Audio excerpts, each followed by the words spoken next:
Good morning and welcome to the Tuesday edition of Top Story. Of course, with the looming, I guess you could use that term, municipal election coming up. We're trying here at ONNtv to keep you informed. We want you to vote. Bottom line, you must vote. And if you vote, we want you to have an educated vote. So joining us today to help us with that a little bit is the mayor of Sault Ste. Marie, the incumbent. That's right. How are you this morning? I'm very well. Thank you for having me on. I appreciate the opportunity to be here. I think you're right that the most important thing is that people vote. But when they do vote, you want to make sure they have a lot of information. Absolutely. So in a campaign like the one for the top job, essentially, is it a deficit speaking to that to confuse the voter? Well, look, I think it's irresponsible to confuse the voter, and there are some issues that are really quite difficult to talk about because they're fairly complex. Like municipal taxation isn't a straightforward issue. There's lots of variables that go into municipal taxation. And that's what was on my mind actually, because I was thinking, we heard these numbers, and then this, and it just like most people aren't getting that. I get that, and I understand that, and I understand why people would be confused because there's been lots of different numbers put out by different campaigns. The reality is, and this is what all I can do. All I can do is take responsibility for what I say and for the information I share. And all the information I share, I make sure I pull from city documents, city stats, city budgets, city information. So I'm always using the City of Sault Ste. Marie's information. That information is developed by the city staff, who are very professional. The finance department vets that information. So all of my numbers are sourced from the city, and I stand behind them, and I believe them to be accurate, and I'll continue doing that because the most important thing to me is that people make an educated decision. And if after having all the information people choose someone else, I'm completely comfortable with that. I certainly want them to choose me. I'm certainly proud to have this job, and I certainly want to continue serving the community, but I have one vote. Just like everybody else, I have one vote.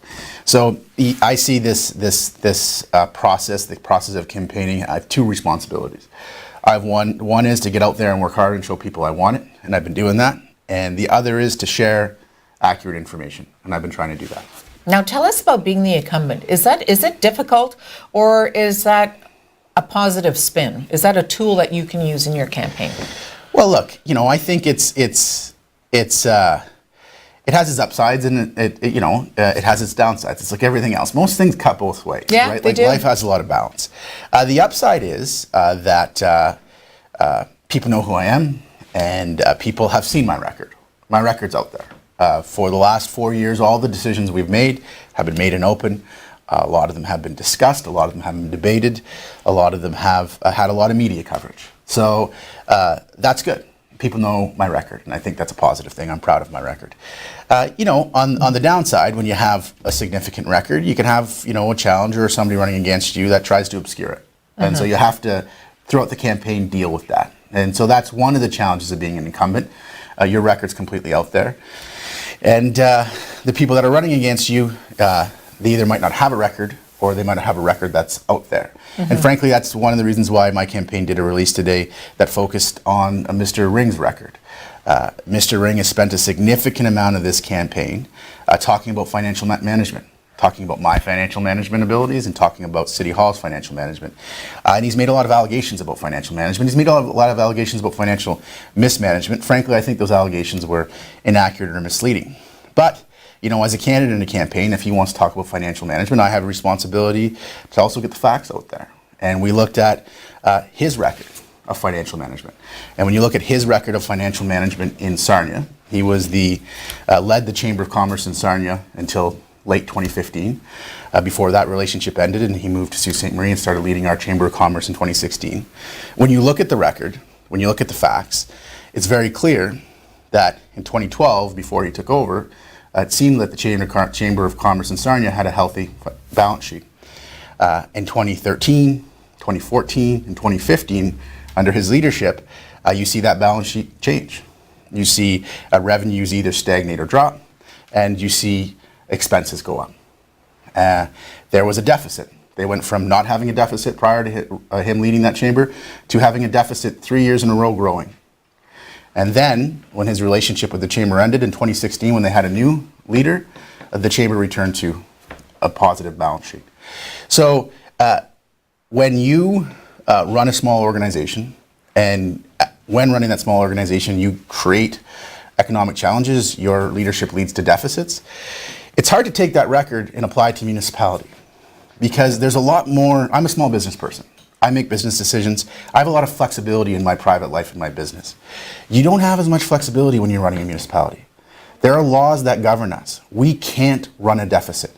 We can't borrow funds to fund operations. There are things that we can't do. You also have to govern, not individually, but with your board. And your board in this case is a council. So you have to, what you want to do has to be supported by a majority of them. So when you look at Mr. Ring's record, it's not the kind of record that supports his proposition, which is lower taxes and more jobs. You must have felt like you were cornered a little bit or pushed just 1 inch too much for you to delve into his financial history. I don't think I would have. I think that's inaccurate. I think that's a fair point. I don't think my campaign, because this is I do this with a team, and we do this after a lot of discussions.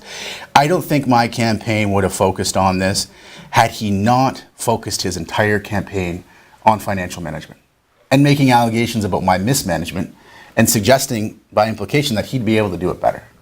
So if he's saying he'd be able to do it better, I think the citizens of Sault Ste. Marie, the voters of Sault Ste. Marie, have to look at what his record is.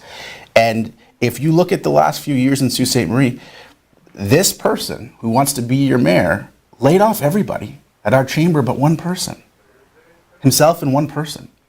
At the same time, you can't say more jobs when you're responsible for less jobs. You can't say lower taxes when your formula, increased expenses, leads to higher taxes. We know that. If you increase the city's expenses, taxes are going to go up. So I think his record is completely inconsistent with his whole campaign. And I would suggest that if he had not been so focused on and excessively attacking my financial management and the city's financial management, I probably would have skated right by this. But this is what he wants to make the election about. And if this is what he wants to make the election about, what I'm saying to the electorate is, look at my record. I'll be happy to talk about it. I'll be happy to defend it. And look at his.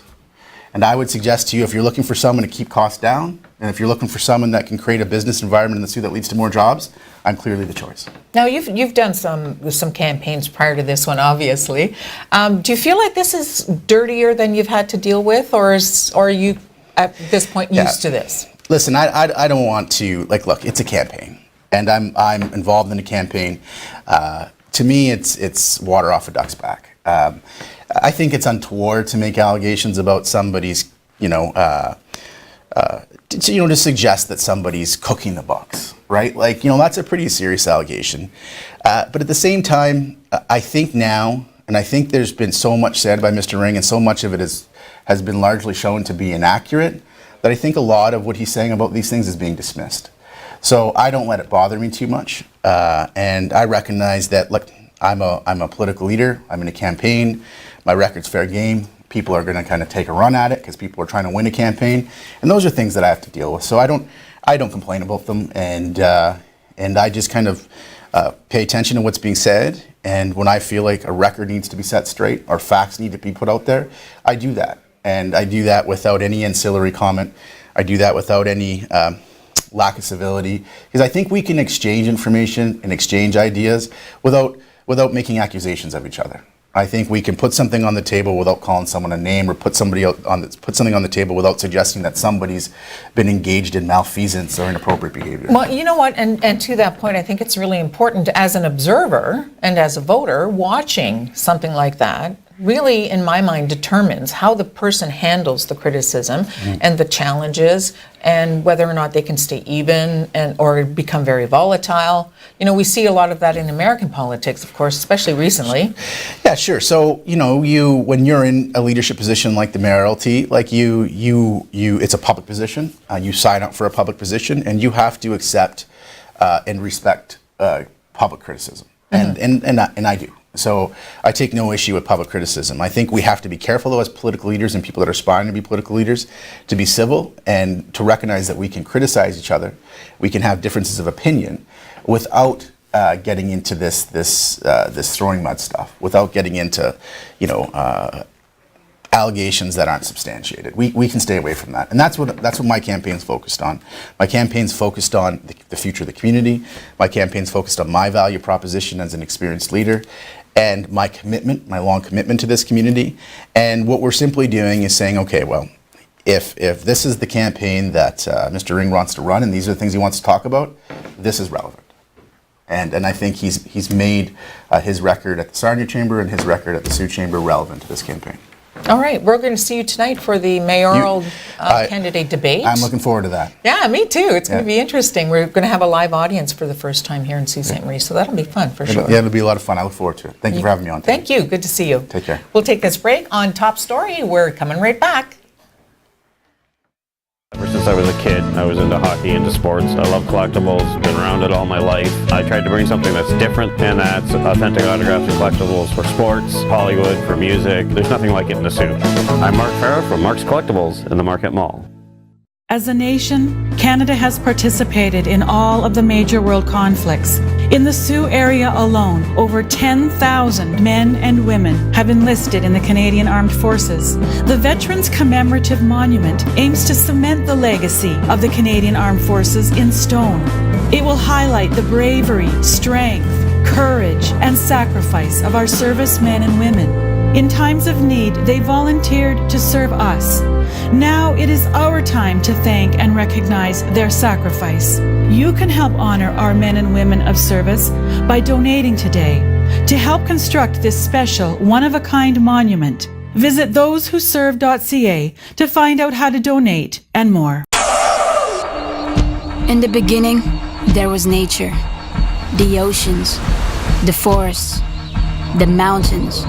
And so, history was passed on. And memories took shape, defining us, uniting us, creating a legacy that's ours to preserve, and ours to celebrate. Beauty amazing, got kids from the sun, and that thing will be blazing. I'm dreaming, dream catches, catching on my field, catches for us run, running the river to the water, feel like a jump, jumping to the beat. Birds flying to the creek, part of the plan, dirt on my feet, feeling the breeze, feeling that beat it, I beat it, the beast, feeling that peace, feeling that ease, hold up, can't be fighting the feeling I need. A message from the Government of Canada.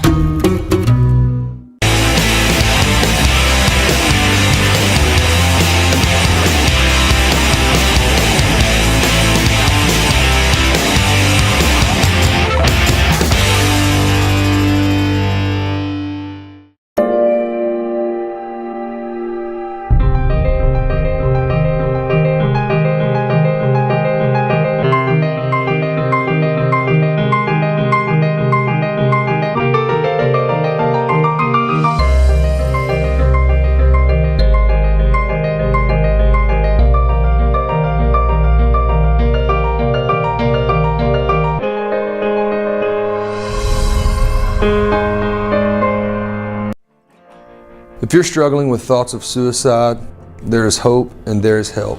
You matter. The National Suicide Prevention Lifeline is available 24 hours a day, 7 days a week. The calls are free and confidential. Call 1-800-273-TALK. That's 1-800-273-8255. You are not alone.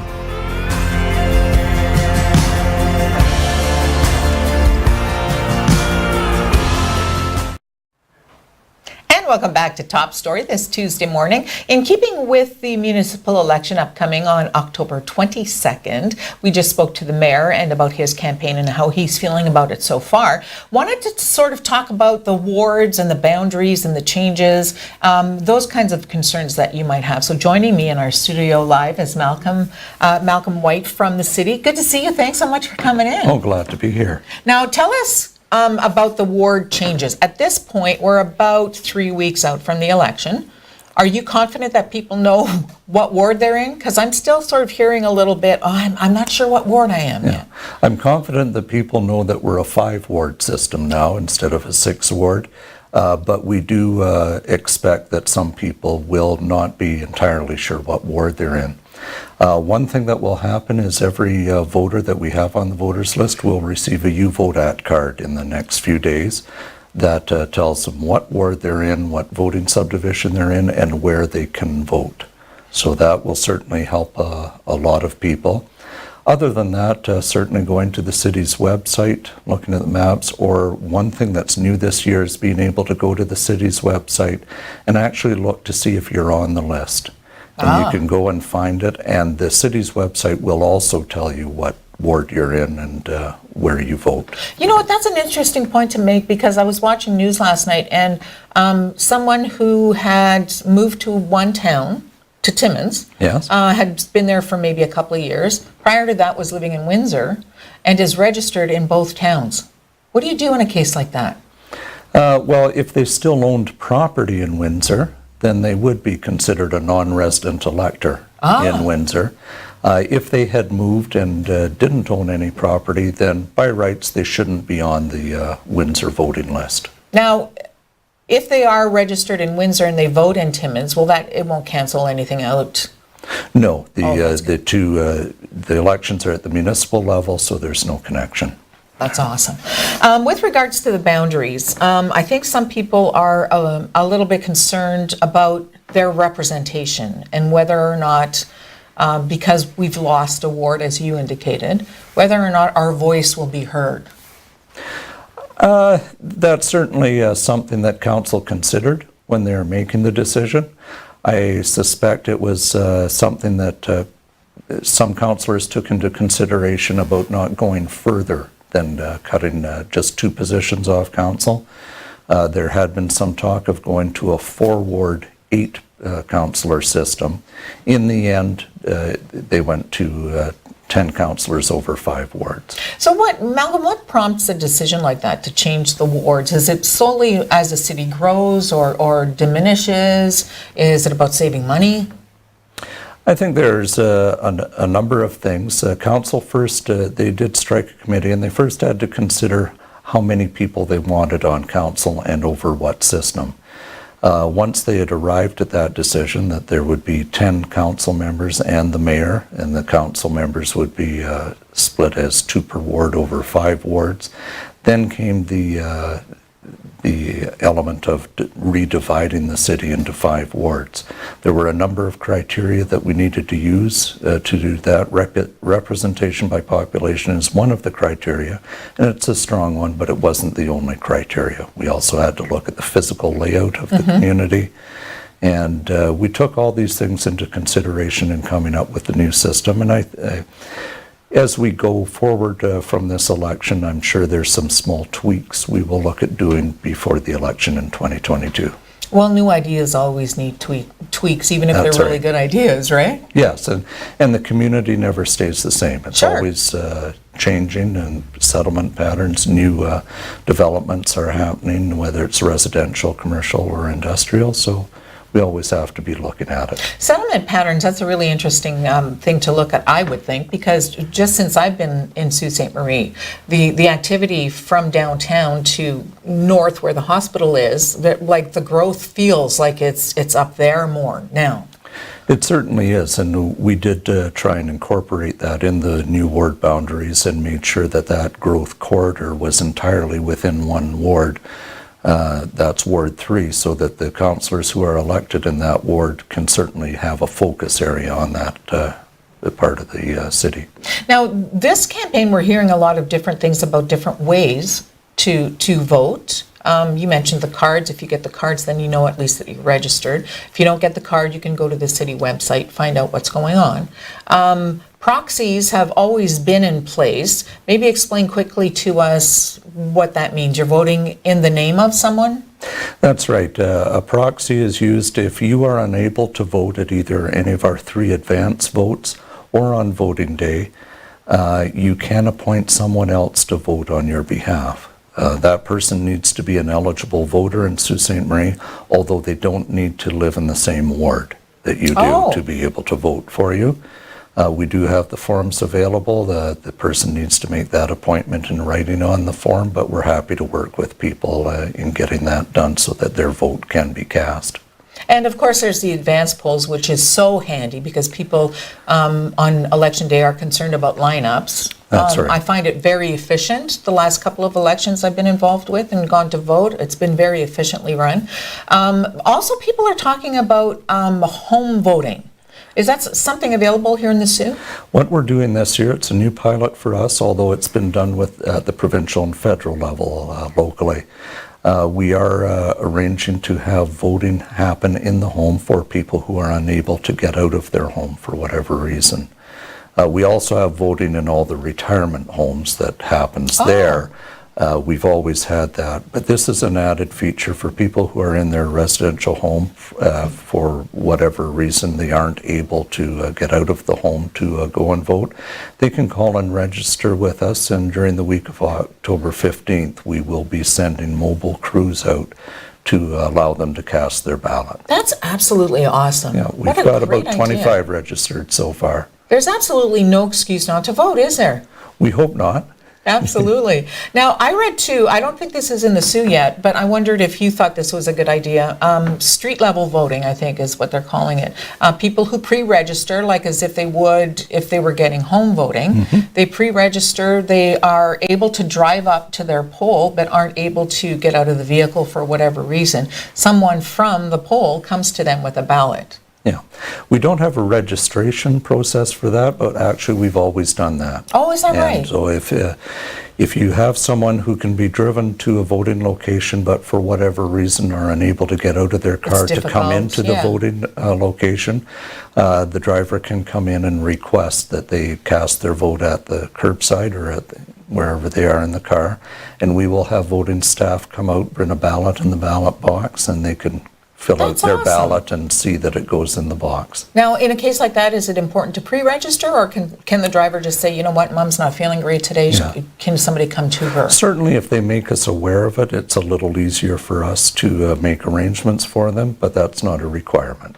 Awesome. Well, thank you so much, Malcolm. Such good information this morning. I appreciate it. Thanks very much. We're coming back to Top Story with more news right after this. That was so... Prescription drugs. When used properly, they can help. But last year, more than 80,000 Canadian kids used them to get high, even though it can be very dangerous. Prescription drug abuse. It can damage a teen for life. Get the facts and talk with your kids about prescription drug abuse. Visit canada.ca/drug prevention. A message from the Government of Canada. The Rogue will empower you to drive with confidence, coming equipped on select models with forward collision braking, intelligent all-wheel drive, and a round view monitoring. The excitement behind our #1 selling SUV is real. I'm talking about moonroof, leather, heated steering, heated seats, remote start, navigation, power liftgate. The Rogue stands out with its sleek lines, elegant interior, and with its statement front end, it's practically smiling at you. Come and see it for yourself. Visit me and the team here at 460 Pym Street. As a nation, Canada has participated in all of the major world conflicts. In the Sioux area alone, over 10,000 men and women have enlisted in the Canadian Armed Forces. The Veterans Commemorative Monument aims to cement the legacy of the Canadian Armed Forces in stone. It will highlight the bravery, strength, courage, and sacrifice of our servicemen and women. In times of need, they volunteered to serve us. Now it is our time to thank and recognize their sacrifice. You can help honor our men and women of service by donating today to help construct this special, one-of-a-kind monument. Visit thosewhoserve.ca to find out how to donate and more.